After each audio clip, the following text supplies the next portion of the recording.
this cornfield ain't big enough for the two of us. And by the two of us, of course, I'm referring to the Foxtrot Mike 9mm AR upper and the MAT9 Matador 9mm AR upper. Today we're going to be doing a little bit of comparison between the two. These seem like a little bit more common ones. Of course, there's way more expensive ones. CMMG Arrow has a pretty good one from what I've heard, but these are a little bit more budget friendly. I got both of these on sale because I am a cheap dude, so I didn't pay full price for them. I've had this Foxtrot mic for quite a long time. It's got a handful of rounds through it, a couple hundred, maybe 1,000, maybe a couple thousand, not really sure. And then I just picked up this MAT9 pretty recently because it went on sale and I thought it looked pretty slick, so I bought it.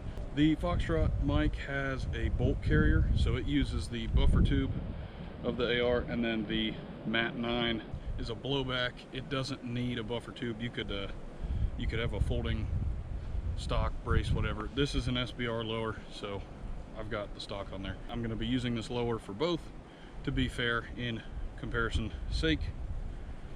Also because it has a binary trigger, which means at the moment that is a legal accessory to have at the time of recording this video. I don't know if it's going to change in the future or not, but we'll see. On the Foxtrot mic, I've got a Leupold 1:4. To keep it fair, I guess I'll probably keep it in 1x zoom.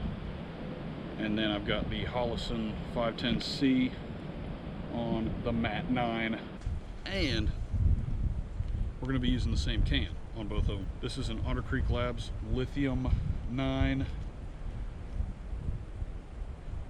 It is for they advertise it for 9mm SMGs. I don't have any SMGs because I'm not that rich, but it works just fine for semi-auto 9s as well. It also works for 300 Blackout, 350 Legend. It's got a lot of things it works for. Just go to their webpage if you want to see what it's rated for. But pretty good suppressor. Just got this in recently, so test this dude out too.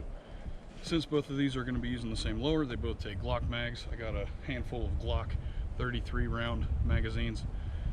So let's go ahead and load her up and just do a function test first. Do a little recoil feeling out, you know, see if they recoil a little bit different. This one's not zeroed, so I might have to try to dial that in real quick and see what some 115 grain 9mm sounds like through the lithium. Let's find out.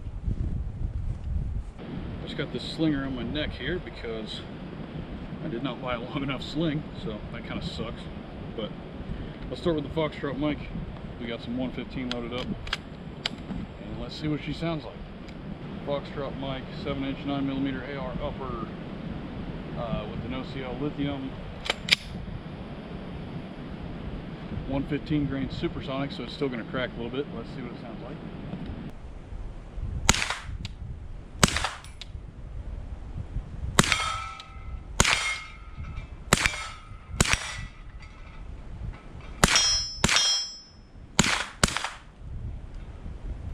We got binary mode, which is always a good time.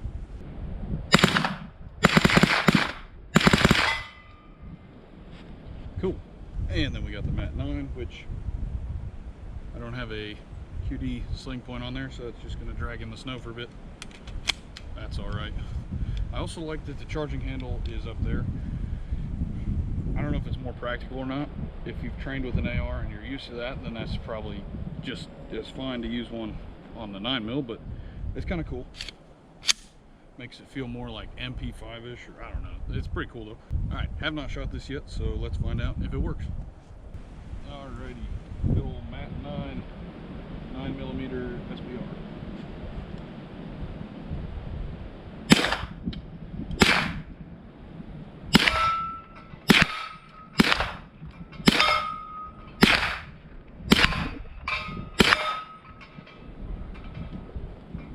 And a couple in binary mode. Why not?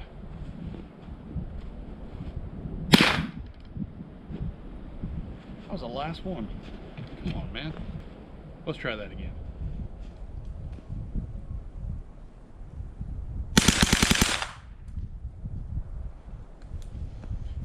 well, it works. All right, first impressions is that the MAT9 has a little bit more snappy recoil. I think that's because it's just a direct blowback. It's a lot quicker, which is probably good for the binary mode because it cycles a lot faster, but it's real snappy, whereas the Foxtrot has a slower recoil because that whole buffer is going all the way back in the buffer tube. But again, a little slower, so you don't have quite the cyclic rate. I know you guys like when I use cool scientific words, but it does shoot good. The red dot was a tiny bit off to the left, so I brought her back right a little bit. It should be on pretty close now. So next test, let's try to run the rack, see if we can do that pretty quick and get a feel for what it feels like to do follow-up shots. So that's up next. All right, MAT9 first. Let's run the rack and put 2 shots on the body.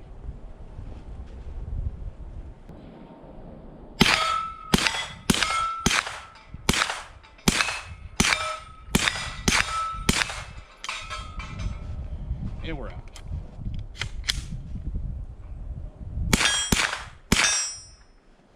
Good enough. All right, up next we got the FM9 Foxtrot Mike on there. In fairness, I will let the sling dangle. Let's run the rack. Beep.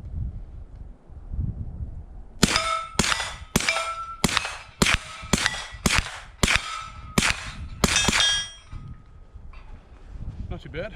Keep in mind, everybody, that I am also not a professional competition shooter or anything like that. I am just a hobbyist. I just do this for fun.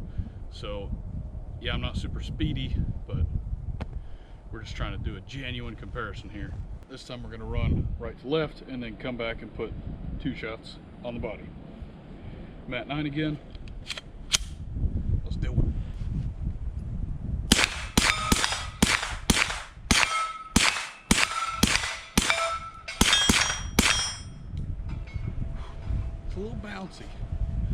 A little bouncy, a little all over the place, but maybe that's just me. I'm not used to shooting it. I don't know. And right to left with the Foxtrot 9.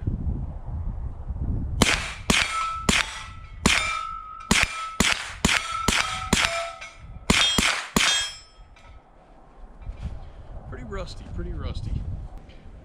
All right, thoughts and opinions after the first round with these 2 uppers.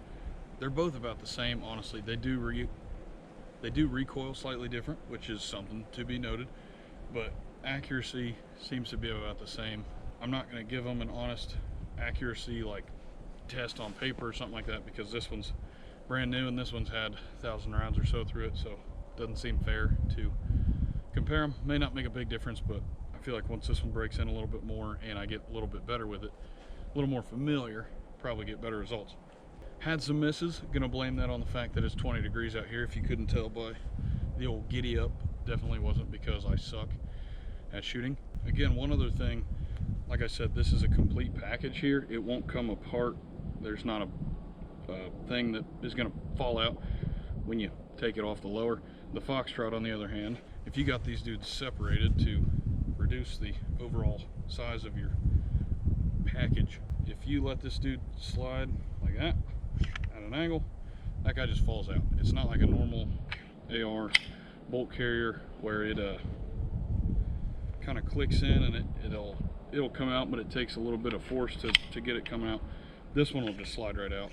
I think if you got one of those folding stock things from like Law or whatever other brands make them, you fold that dude open, tip it up, bolt carrier comes out of the gun. So that's no good. Really got to leave it together in one piece to avoid that problem. But so far, they both work great. They both shoot about the same. No real complaints from either one of them.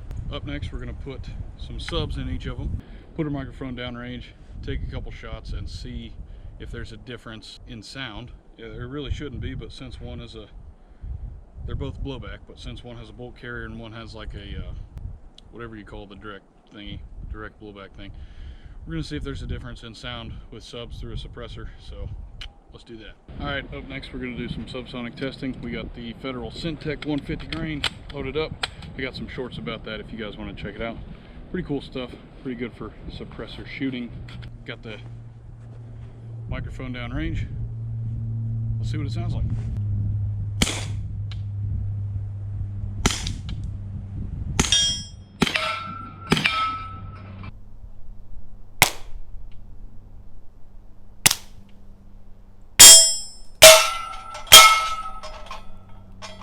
and the Foxtrot Mike sub sound check.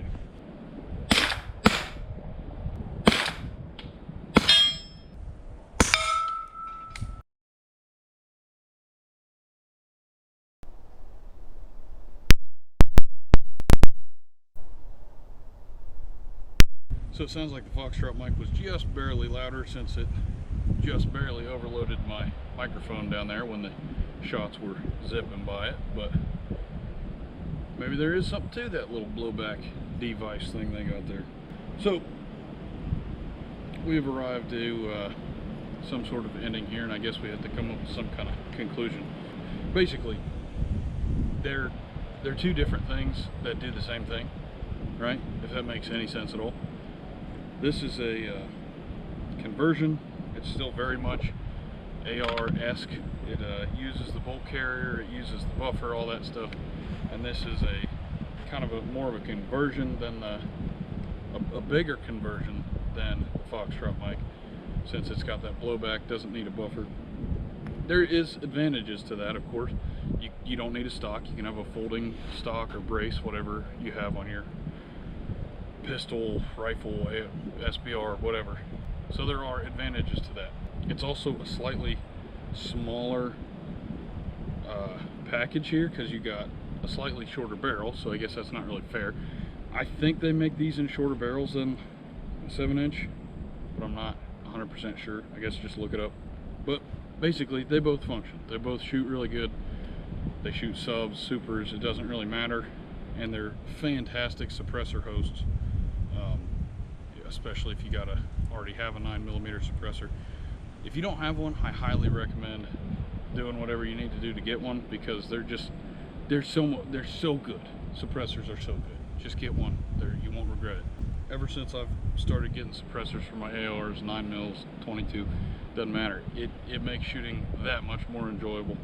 I still recommend wearing hearing protection if you're doing supers, because you only get 2 ears, right? And if you blow them out with the supersonic crack, you know, that kind of sucks. But it does protect your hearing a lot if you're wearing protection and a suppressor. You know, that's pretty slick. But with subs, you're good, you know, don't need to worry about it. Anywho, thanks for watching. Let me know which one you guys would get if you're gonna get one. If you like the AR style with the charging handle, or if you like that little forward charging handle there. Pretty slick. And yeah, thanks for watching. Subscribe for more science and comparisons and such. And hopefully it's not 20 degrees out here for much longer, because I'm freezing. My toes are about to fall off. And I'll see you in the next one.